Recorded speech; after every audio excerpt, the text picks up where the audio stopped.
لا إله إلا الله. الحمد لله رب العالمين والصلاة والسلام على سيدنا محمد وعلى آله وصحبه أجمعين. أما بعد، أعوذ بالله من الشيطان الرجيم. بسم الله الرحمن الرحيم. وما يعقلها إلا العالمون. அளவற்ற அருளாளனும் நிகரற்ற அன்பாளனுமாகிய எல்லாம் வல்ல அல்லாஹுவின் பேரருளாலும் ஈருலக சர்தார் சையதுல் கௌனை முஹம்மது ஸல்லல்லாஹு அலைஹி வஸல்லம் அவர்களின் பரக்கத்தினாலும் ஆரம்பம் செய்கின்றேன். அல்லாஹுவின் நல்லடியார்களே, அஸ்ஸலாமு அலைக்கும் வரஹ்மத்துல்லாஹி வபரகாத்துஹு. எல்லாம் வல்ல அல்லாஹுவின் பேரருளாலும் அவனுடைய மிகப்பெரிய கருணையினாலும் உடுமலை மடத்துக்குளம் வட்டார ஜமாஅத்துல் உலமா சபை மற்றும் பூர்வீக பள்ளிவாசல் இணைந்து நடத்தக்கூடிய நம்மை விட்டு மறைந்த மௌலானா அல் ஹாஃபில் அல்லாமா மர்ஹூம் சையது ஈசா ஃபைசி ஹசரத் அவர்களுடைய நினைவேந்தல் நிகழ்வு காலையிலிருந்து நடைபெற்று கொண்டிருக்கின்றது. அந்த நினைவு நிகழ்வில் நிறைய பேர் நிறைய விஷயங்களை சொல்லியிருப்பார்கள். ஈசா ஹசரத் அவர்களோடு இந்த மஹல்லாவில் இருக்கக்கூடிய மக்கள் எந்த அளவுக்கு அன்பு வைத்திருந்தார்கள், பாசம் வைத்திருந்தார்கள் என்பதை அவர்கள் இங்கிருந்து பிரிந்ததற்கு பிறகுதான் எல்லோரும் தெரிந்தோம். ஒரு பொருள் நம் கைவசம் இருக்கும்போது அதனுடைய அருமை தெரிவதில்லை என்று சொல்லுவார்கள். கையை விட்டு போனதற்கு பிறகுதான் அந்த பொருளுடைய மகத்துவமும் மரியாதையும் தெரியும் என்ற அடிப்படையில் நம்மை விட்டு மறைந்திருந்தாலும் நம்முடைய மனங்களில் இடம் பிடித்து கொண்டிருப்பவர் மர்ஹூம் சையது ஈசா ஹசரத் ஃபைசி அவர்கள். இங்கு என்ன பேசலாம், எதை பேசலாம் என்று யோசிக்கும்போது ஹசரத் அவர்களோடு இருந்த அந்த காலகட்டங்களும்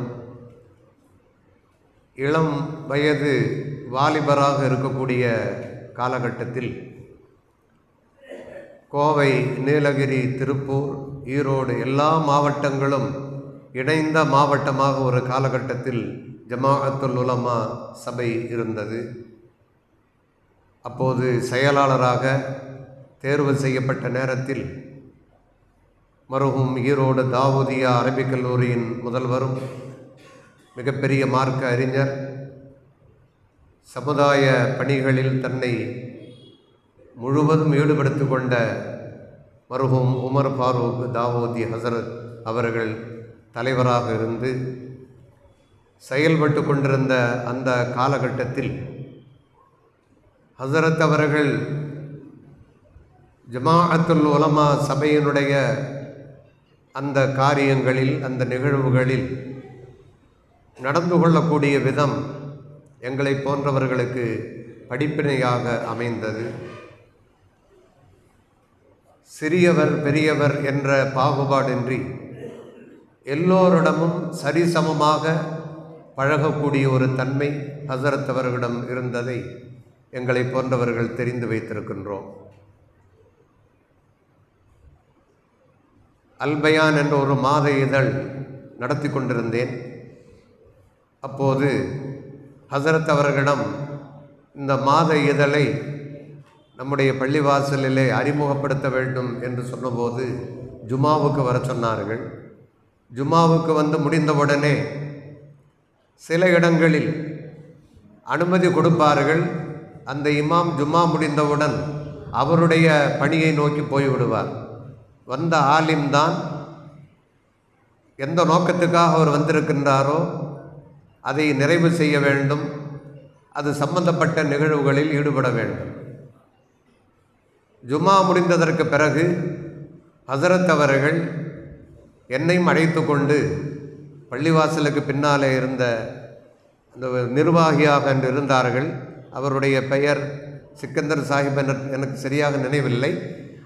அவருடைய இல்லத்துக்கு கூட்டிகிட்டு போய், பெரிய வீடாக இருந்தது பள்ளிக்கு பின்னாலே, அங்கு அழைத்து கொண்டு போய் விருந்து சாப்பிட வைத்து அந்த பத்திரிகைகளுக்குண்டான சந்தாக்களை வாங்கி தரவும், இன்னென்ன முறையில் இப்படி செய்யுங்கள் ஹசரத் என்று ஆலோசனை செய்து இறுதி வரையிலும் கூடவே இருந்து வழி அனுப்பி வைத்த அந்த நேரத்தை நான் இப்போதும் நினைவுபடுத்துகிறேன் என்று சொன்னால், ஹசரத் அவர்களுடைய அந்த பழகிய பாங்கு முறை எப்படி இருந்தது என்பது இன்றும் மனதிலே பதிந்திருக்கிறது. இதுதான் ஒருவரை பற்றி நாம் நினைவு கூற கடமைப்பட்டிருக்கின்றோம். உடுமலைப்பேட்டை என்று சொன்னாலே அது ஜமாஅத்துல் உலமா என்று சொன்னால், ஒன்று ஜாமியா மஸ்ஜிதினுடைய பாரி ஹசரத், இன்னொருவர் பூர்வீக மஸ்ஜிதினுடைய ஈசா ஹசரத். இந்த இரண்டு பேர்களுமே பெரும் ஆளுமை மிக்கவர்களாக உடுமலையில் மட்டுமல்ல தமிழகத்தின் எல்லா பகுதிகளிலும் அறியப்படக்கூடிய ஆலிம்களாக திகழ்ந்திருந்ததோடு, உடுமலைப்பேட்டை என்பது பெரிய மாநகரம் கிடையாது. ஆனால் மிகப்பெரிய மாநாடுகளை இங்கு நடத்தி சரித்திரம் படைத்திருக்கக்கூடிய பெருமைக்கு சொந்தக்காரர் ஈசா ஹசரத் அவர்கள் என்பதிலே எந்த சந்தேகம் கிடையாது. ஜீவனாம்சம் சம்பந்தப்பட்ட ஒரு நிகழ்வு இந்திய நாட்டை உலுக்கிய நேரத்தில் மிகப்பெரிய ஒரு மாநாட்டை பூர்வீக மஸ்ஜிதிலிருந்து தொடங்கி ஜாமியா மஸ்ஜிதினுடைய அந்த திடலில் நடத்திய அந்த நிகழ்வு இந்திய துணைக்கண்டத்தில் பேசப்படக்கூடிய, நாடாளுமன்றத்தில் மசோதா தாக்கல் செய்யக்கூடிய அளவுக்கு அந்த மாநாடு அமைந்தது என்பதை அவருடைய வரலாறிலே நாம் பார்க்கின்றோம். அதோடு மட்டுமல்ல, ஹசரத் அவர்களே சொல்லுவார்கள், அருகில் இருக்கக்கூடிய கோயில், இங்கு இருக்கக்கூடிய பள்ளிவாசல், இரண்டுக்கும் இடையில் இருக்கக்கூடிய அந்த அன்பு பிணைப்பு இறுதி வரையிலும் இது நாள் வரையிலும் நீடித்து நிற்பதற்கும் நிலைத்து நிற்பதற்கும் ஹசரத் அவர்களுடைய அந்த அன்பும் கருணையும் அது உள்ளடங்கி இருந்ததென்பதை அவர்களுடைய வரலாறில் நாம் பார்க்கின்றோம். முன் காலங்களில் ஜமாஅத்துல் உலமாவுடைய பணி என்பது நடந்து செல்ல வேண்டும், பஸ்ஸில் செல்ல வேண்டும். இப்போது இங்கு கூட்டத்துக்கு வரும்போது காலம் மாறி இருக்கிறது. காரில் வருகிறோம், காரில் போகிறோம். அன்று கால்நடையாகத்தான் ஜமாஅத்துல் உலமாவுடைய பணிகளை செய்ய வேண்டியிருக்கும். நான் செயலாளராக இருந்த காலகட்டத்தில் உமர் ஃபாரூக் தாவூதி ஹசரத் அவர்களிடம் செயற்குழு கூட்டம் கூடுவதற்கு கோவையிலிருந்து பஸ் ஏறி போய் அவர்களிடம் கையெழுத்து வாங்க வேண்டிய ஒரு சூழல் இருந்தது. கையெழுத்து வாங்கியதற்கு பிறகுதான் கூட்டத்துடைய அந்த அஜெண்டாவை போட்டு கடிதம் எழுதி அனுப்ப வேண்டிய ஒரு சூழ்நிலை இருந்தது. ஒரு கட்டத்தில் உமர் ஃபாரூக் தாவூதி ஹசரத் அவர்கள் சொன்னார்கள், நீங்கள் கோவையிலிருந்து கூட்டத்துக்கு இந்த கூட்டம் கூட்டுவதற்கு நீங்கள் பஸ்ஸில் புறப்பட்டு வருவது ரொம்ப சிரமம். அதனால் ஒரு ரப்பர் ஸ்டாம்ப் ஏற்படுத்தி கொள்ளுங்கள் என்னுடைய பெயரில், அதை நீங்கள் முத்திரை குத்தி கடிதம் எழுதலாம் என்று சொல்லி அனுமதி கொடுத்த அந்த காலகட்டங்களில் தான் ஈசா ஹசரத் அவர்களுடைய பணிகளும் இருக்கின்றது. அந்த காலகட்டத்தில் தான் ரவுலத்துல் அத்துஃபால் என்ற பாடத்திட்டம் உருவாக்கப்பட்டது. ரவுலத்துல் அத்துஃபால் என்ற அந்த அரபு தமிழ் பாடத்திட்டத்தை ஈசா ஹசரத் அவர்கள் தன்னுடைய வீட்டிலேயே பாதுகாப்பாக வைத்திருந்து, நான் பொறுப்பேற்றவுடன் அவைகளை முறையாக ஒன்று விடாமல் எல்லாவற்றையும், எத்தனை புத்தகங்கள், எவ்வளவு இருந்தது, எவ்வளவு கணக்கு என்பதை ஒரு பேப்பரில் எழுதி கட்டி முறையாக சரியாக ஒரு நிர்வாகி இன்னொரு நிர்வாகி பொறுப்பை ஏற்கும்போது எப்படி இருக்க வேண்டும் என்பதற்கு முன்மாதிரியாக இருந்தவர்கள்தான் ஈசா ஹசரத் அவர்கள் என்பதை இன்றும் நினைத்து பார்க்கின்றோம். அவர்களிடம் இருந்த உயர்ந்த பண்பு என்பது கோபிக்க மாட்டார்கள், எப்போதும் சிரித்த முகத்துடன் இருப்பார்கள். அது உடுமலை வாசிகளுக்கு கிடைத்த ஒரு பேர் புகழ் என்றுதான் நாம் கருதுகிறோம்.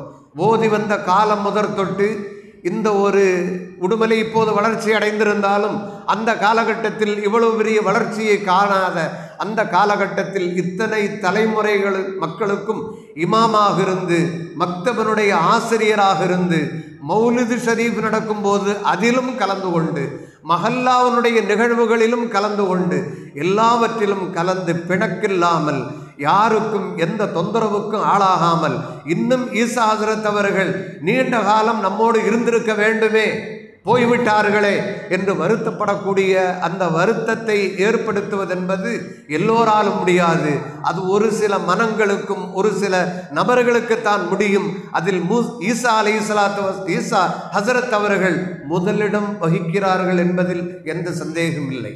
அப்படிப்பட்ட ஒரு தன்னலம் கருதாதவர்கள் எந்த ஒரு நிகழ்வாக இருந்தாலும் அந்த நிகழ்வுக்கு பஸ்ஸேறி வந்து பயணித்து அந்த தேவையை நிவர்த்தி செய்யக்கூடிய ஒரு ஆற்றல் மிக்கவர்களாக ஈசா ஹஸ்ரத் அவர்கள் இருந்திருக்கிறார்கள் என்பதை மீண்டும் இங்கே நினைவுபடுத்தி, ஈசா ஹஸ்ரத் அவர்கள் அவர்களுடைய பெயரை கேட்டாலே மனதிற்கு ஒரு மகிழ்ச்சியாக இருக்கும்.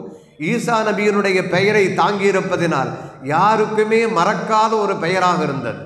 பெயர் எப்பவுமே மறக்குவது கிடையாது.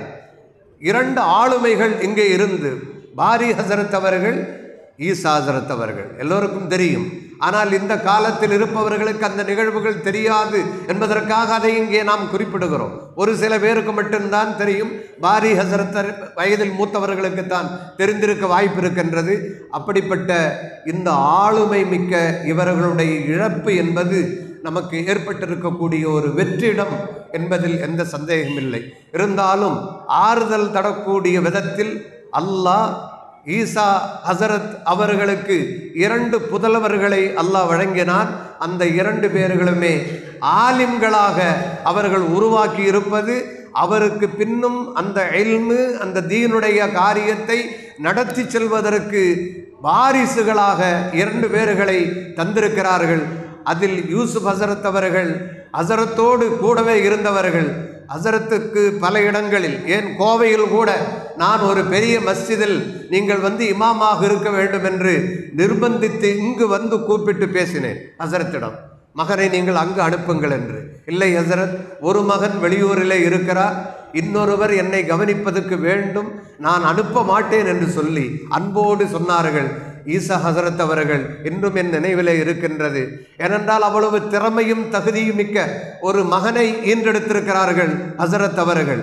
அவர்களுக்கு எல்லா திறமையும் இருக்கின்றது, எல்லா இடங்களிலும் இமாமத்து பணி செய்ய முடியும். இருந்தாலும் கூட உங்களுடைய நிர்வாகத்துக்குட்பட்டிருக்கக்கூடிய ஒரு மஸ்ஜிதில் இமாமாக ஏற்படுத்தி இப்போது மீண்டும் இந்த இடத்திற்கு அவருடைய மகன் வந்திருக்கிறார்கள் என்பது ஈசா ஹஸ்ரத் அவர்களுடைய பணி தொடர்ந்து கொண்டே இருக்கிறது. அது நிற்கவில்லை, இடையிலே நிற்கவில்லை என்பதை அறிகின்றோம். இன்னொன்றையும் சொல்ல வேண்டும். ஈசா ஹஸ்ரத் மீது இந்த ஊர் மக்கள் எவ்வளவு அன்பு வைத்திருக்கிறார்கள் என்பதை அவர்கள் இந்த உலகத்தை விட்டு பிரிந்த நேரத்தில் தெரிய முடிந்தது. அவர்களுடைய மரணம் ஒன்கேர் மருத்துவமனையிலே நடக்கும்போது நானும் போயிருந்தேன். ஹஸ்ரத் அவர்கள் எல்லாம் இருந்தார்கள். அப்போது இங்கு ஊர் மக்கள் எல்லோருமே இத்தனை ஆண்டுகள் எங்களோடு பழகி எங்களில் உறவாடிய எங்களுடைய ஹஸ்ரத் எங்களுடைய ஊரில்தான் அடக்கம் செய்யப்பட வேண்டும் என்று எல்லோரும் கூக்குரலிட்டு பெரிய போராட்டம் நடத்தினார்கள். கடைசியில் ஒன்றும் செய்ய முடியாத சூழல் வந்தபோது யூசுப் ஹஸ்ரத் அவர்களை சொன்னார்கள், பாவா வசியத்து செய்திருக்கிறார்கள், நான் மரணமடைந்தால் என்னுடைய ஊரில் கொண்டு போய் அடக்கம் செய்ய வேண்டும் என்ற அந்த வசியத்தை நாம் நிறைவேற்ற கடமைப்பட்டிருக்கிறோம் என்று சொன்னதற்கு பிறகுதான் இந்த ஊர் மக்கள் சமாதானம் அடைந்தார்கள் என்பதையெல்லாம் நாங்கள் தூரத்தில் இருந்தாலும் உங்களுடைய மஹல்லா, உங்களுடைய ஊர், உங்களுடைய ஊரில் ஈசா ஹஸ்ரத் அவர்கள் எந்த முறையிலெல்லாம் பணியாற்றினார்கள், என்னென்ன தியாகம் செய்தார்கள் என்பதையெல்லாம் நாங்கள் குறிப்பிடுத்து வைத்திருக்கின்றோம். அப்படிப்பட்ட ஒரு உன்னத மாமனிதரை இழந்திருப்பது, இழந்து 40வது நாள் என்று எண்ணி பார்க்கும்போது நம்முடைய வயதிலும் நம்முடைய நாட்களிலும் நாட்கள் வயது போய்விட்டது என்பதையும் நாம் உணர்கிறோம். இப்படிப்பட்ட மாமேதைகள், சரித்திரம் படைத்தவர்கள் வாழ்ந்த காலம் என்பது ஒரு பொற்காலம். அந்த காலம் இனி திரும்பி வராது. அந்த சகிப்புத்தன்மை, மஹல்லாவுக்கு பணி செய்வது, மஹல்லா மக்களை சீர்திருத்துவது, ஏசினாலும் பேசினாலும் என்னுடைய மஹல்லா, என்னுடைய மஸ்ஜித், என்னுடைய மஹல்லா என்ற பிடிப்போடு இருக்கக்கூடிய அந்த நிலை இனி வருங்காலங்களில் இருக்கக்கூடிய ஆலிம் சமூகத்திடம் இருக்க வேண்டும். அதற்கு முன்மாதிரியாகத்தான் நம்முடைய ஹசரத் அவர்கள் திகழ்ந்திருக்கிறார்கள் என்பதை நாம் எண்ணி பார்க்கின்றோம். ஈசா ஹசரத் அவர்கள் இன்று நம்மை விட்டு பிரிந்திருந்தாலும் அவர்களுடைய அந்த சிரித்த முகத்தை எண்ணி நான் சில வரிகளை எழுதினேன். சிரித்த முகத்தின் சிந்தனை சிற்பி. சிரித்த முகம் என்பது ஹசரத் அவர்களுக்கு எப்போதுமே இருக்கக்கூடிய ஒரு சிந்தனை சிற்பி. எப்படி இருப்பாரோ அதே மாதிரி இருப்பார்கள். புன்னகையை பதிலாக தரும் புத்திசாலி. எடுத்ததற்கெல்லாம் ஒரு நிர்வாகம் இருக்கிறது என்று வைத்துக் கொள்ளலாம், அல்லது ஊர் மக்கள் என்று வைத்துக் கொள்ளலாம். ஏதாவது பிரச்சனை இருக்கும். என்ன ஹசரத் இப்படி செய்தீர்கள் என்று சொன்னால், என்ன செய்தா என்ன செய்வீங்க, அப்படித்தான் செய்வேன் என்று சொல்வதல்ல ஒரு ஆலிமுடைய அழகு என்பதை அந்த சிரிப்பிலேயே தன்னுடைய பதிலை சொல்லுவார்கள். அந்த சிரிப்பில் 1000 அர்த்தங்கள் இருக்கும். அது கேள்வி கேட்டவருக்கு தெரியும். எனவே புன்னகை பதிலாக தரும் புத்திசாலி ஈசா ஹசரத் அவர்கள். பிறர் குறை கண்டும் காணாதவர். பிறருடைய குறை அவருக்கு தெரியும். அவர் யார் என்பது தெரியும், எப்பேற்பட்டவர் என்பது தெரியும். ஏனென்றால் அவர் பிறந்து அவருக்கு தேர்ந்தொட்டு வைத்து பெயர் வைத்தவரே இவர்தான். இப்போது அவர் பெரிய ஆளாக இருக்கலாம், இருந்தாலும் அவருக்கு தெரியும். தெரிந்திருந்தாலும் பிறர் குறை கண்டும் காணாதது போல போகின்ற அந்த பெருந்தன்மை அவருக்கு உண்டு. ஆன்மீக வேட்கையில் ஆனந்தம் கண்டவர். ஆன்மீக துறையிலும் தஹஜ்ஜுத் தொழுவதிலும் திக்ரு செய்வதிலும் இடைவிடாமல் தன்னுடைய கடமையை முறையாக செய்து வந்து ஆன்மீக தேடலில் தன்னை முழுவதும் ஈடுபடுத்தியவர்கள். ஆன்மீக வேட்கையில் ஆனந்தம் கண்டவர்கள். உலமா நலன் உள்ளத்தில் உறுதியானவர். உலமாக்களுடைய நலனிலும் உலமாக்களுடைய முன்னேற்றத்திலும் உலமாக்களுக்கு பணி செய்வதிலும் அவர்கள் முன்னோடியாக இருந்து அதில் உள்ளத்தில் உறுதி மிக்கவராக இருந்திருக்கிறார்கள். உமராக்களை அரவணைக்கும் உன்னதமானவர். உமராக்கள் என்ற பொதுமக்களை அரவணைத்து செல்லக்கூடிய அந்த பக்குவத்தோடு இருந்தவர்கள். ஓதி வந்ததும் முதல் ஓயாது உழைத்தவர். அதுவும் உடுமலைப்பேட்டையிலே உழைத்தவர். பூர்வீக மஸ்ஜிதில் உழைத்தவர். ஓதி வந்தது முதல் இதுவரையிலும் அவர்கள் இந்த மஸ்ஜிதை விட்டு வேறு இடத்துக்கு போகவில்லை. இப்போது நிறைய பார்க்கலாம். 4 வருடம் 5 வருடம் 10 வருடம். அது ஆலிம்கள் போவதும் உண்டு, ஆலிம்களை போக வைப்பதும் உண்டு. ரெண்டும் இருக்கிறது. நிர்வாகம் போக வைக்கும், அல்லது ஆலிமாக காணாமல் போவார், அல்லது இவர்கள் போக வைப்பார்கள். ஈசா ஹஜரத் அவர்கள் வந்தது முதல் அவருடைய தமையனார் அண்ணன் அவர்களும் இங்கே இருந்ததை நான் பார்த்திருக்கிறேன். அவருடைய சாயலிலே இருப்பார்கள். அவர்களும் மர்ஹூமாய் இருக்கிறார்கள். அந்த அண்ணனோடு இருந்த அந்த காலகட்டத்திலும் அவர்கள் ஓதி வந்தது முதல் ஓயாது இங்கே உழைத்தவர்கள். ஊதியம் பெரிதல்ல என்று கருதி உழைப்பே பெரிதென்று வாழ்ந்தவர் ஈசா ஹசரத் அவர்கள். சிறியவர் பெரியவர் அனைவரும் இவர் அன்புக்கு இறங்குவர். சிறுவராக இருந்தாலும் பெரியவராக இருந்தாலும் கோபம் வந்தால் கூட ஈசா ஹசரத்தை பார்த்தால் அந்த கோபம் போய்விடும். ஏனென்றால் அவருடைய அணுகுமுறையும் நடைமுறையும் அந்த மாதிரி இருக்கும். மஹல்லாவில் இருக்கக்கூடிய தாய்மார்களின் தாயன்பை பெற்ற தனையனாக இருக்கக்கூடியவர் ஈசா ஹசரத் அவர்கள். நிர்வாகிகளுடன் பிணக்கின்றி பயணித்தவர். கடமையுணர்வு கன அளவு அவரை விட்டு நீங்காதவர். கடமை தவறாமல் வக்திலே வந்து தொழுகை நடத்தக்கூடிய அந்த பெரும் பேற்றை பெற்றவர். ஒரு பொறுப்பில் ஜமாஅத்துல் உலமா அவருடைய பொறுப்பில் இருப்பதென்பது ரொம்ப சிரமம். அந்த காலகட்டங்களில் நிறைய விடுமுறைகள் எடுத்தால் மஹல்லாக்குள்ளே பிரச்சனை வரும். ஹசரத் பள்ளிவாசல் தொழுகு வைக்காமல் பொது சேவை செய்வதற்கு போய்விட்டார் என்று எல்லோரும் திட்டுவார்கள். நேரில் பார்க்கும்போது ஒன்றும் சொல்ல மாட்டார்கள். அந்த சூழலிலும் கடமையுணர்விருந்து அணு அளவும் அவரை விட்டு நீங்காதவர். கடமை உணர்வு கன அளவு அவரை விட்டு நீங்காதவர். 40ஆம் நாளில் நாம் குழுமியிருக்கின்றோம். நாயனருள் தங்களின் ஆன்மாவை சூழட்டும், மன்னரை அது ரவுலத்தும் மின் ரியாதுல் ஜன்னாவாக ஆகட்டும் என்று நாம் துவா செய்ய கடமைப்பட்டிருக்கிறோம். ஹசரத் அவர்களுடைய வாழ்வியலில் கண்ட நிகழ்வுகள் அனைத்துமே நிதர்சனமானவைகள். இன்னும் அவர்கள் கடைசி கட்டம் வரையிலும் பணியாற்றி இருக்கிறார்கள். இந்த மரணத்தை தழுவுவதற்கு 1 மாதத்திற்கு 1.5 மாதம் இருக்கும் என்று நினைக்கிறேன். அப்துல் மாலிக் சிராஜி ஹசரத் அவர்களுடைய மகளாருடைய திருமணத்திலே வந்து கலந்து கொண்டார்கள்.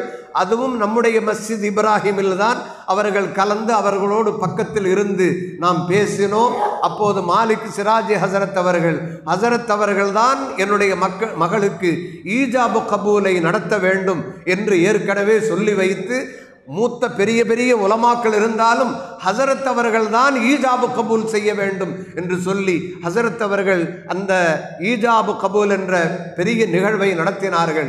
இப்படிப்பட்ட உன்னதமிக்க உயர்வு மிக்க இந்த ஹசரத் அவர்கள் இழப்பு என்பது நமக்கெல்லாம் பேரிழப்பாக இருக்கிறது.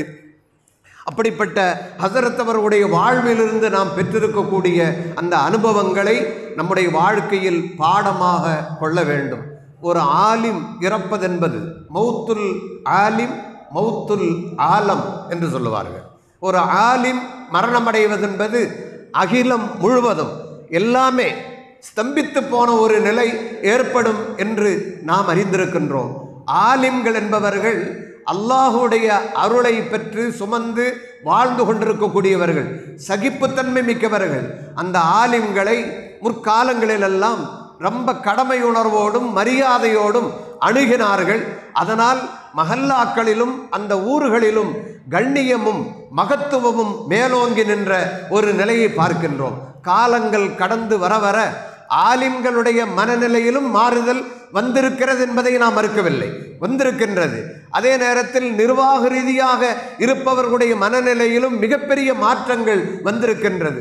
ஒரு ஊழியன், ஒரு முதலாளி என்ற தோரணையில் ஆலிம்களை நாம் அணுக ஆரம்பித்தால் அப்போதிலிருந்து பிரச்சனை ஆரம்பிக்கிறது.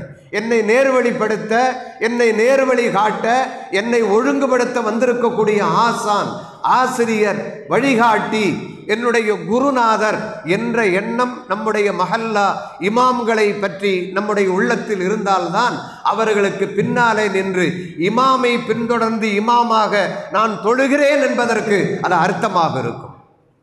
இந்த இமாமை பின்தொடர்ந்து நான் தொழுகிறேன் என்றால் அவர் எல்லாவற்றிலும் தகுதிமிக்கவர், உயர்ந்தவர், நற்குணமுள்ளவர் என்ற உணர்வோடு தான் அவரை நாம் பின்பற்றி தொழுகிறோம். அப்படி இருக்க பின்னால் வந்ததற்கு பிறகு, தொழுகை முடிந்ததற்கு பிறகு அவருக்கும் நமக்கும் தொடர்பில்லை, சம்பந்தமில்லை என்ற ஒரு உணர்வை ஏற்படுத்திவிடக்கூடாது.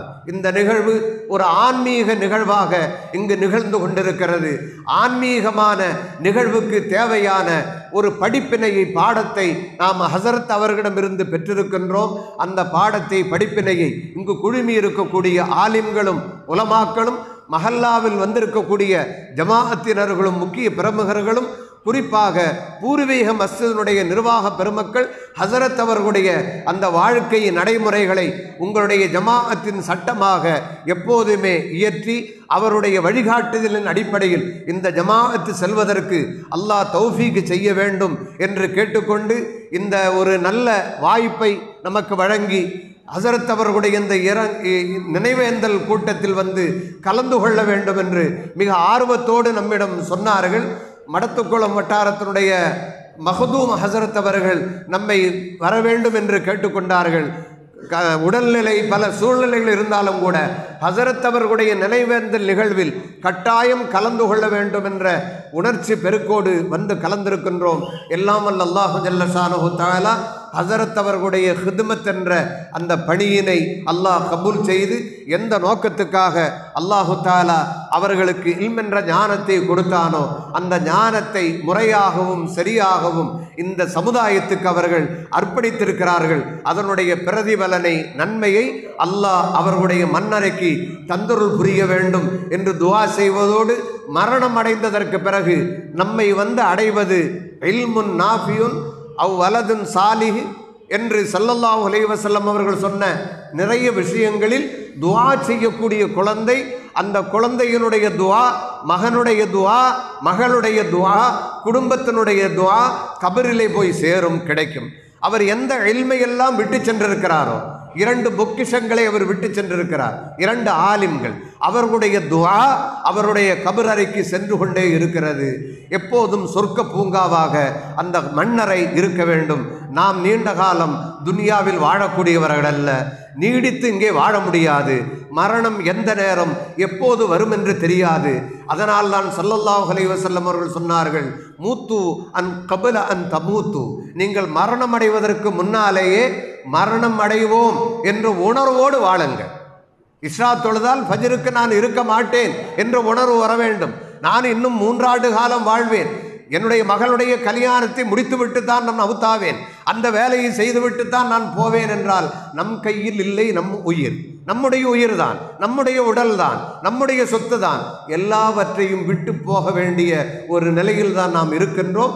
எனவே மரணம் அடைவதற்கு முன்பு நல்லவர்களாக, சாலிஹீன்களாக, அல்லாஹுவுக்கு பொருத்தமான மக்களாக வாழ்வதற்குண்டான தௌஃபீக்கை அல்லாஹ் தந்துருள் புரிய வேண்டும் என்று கேட்டுக்கொண்டு, நம்முடைய மனங்களில் நீங்காய் இடத்தை பெற்றிருக்கக்கூடிய ஈசா ஹசரத் அவர்களுக்கு நம்முடைய ஈசால் சவாபாக என்னென்ன ஓதுகிறோமோ, என்னென்ன துஆ செய்கிறோமோ, தொழுகைகளுக்கு பின்னாலே எல்லாம் உங்களுடைய பெற்றோர்களுக்கு துஆ கேட்கும் போது ஹசரத் அவர்களுக்கும் நீங்கள் துஆ கேட்க வேண்டும் என்று கூறி வாய்ப்புக்கு நன்றி தெரிவித்து என் உரையை நிறைவு செய்கிறேன். வ ஆகிரு தஅவானா அனில் ஹம்துலில்லாஹி ரப்பில் ஆலமீன். அஸ்ஸலாமு அலைக்கும் வரஹ்மத்துல்லாஹி.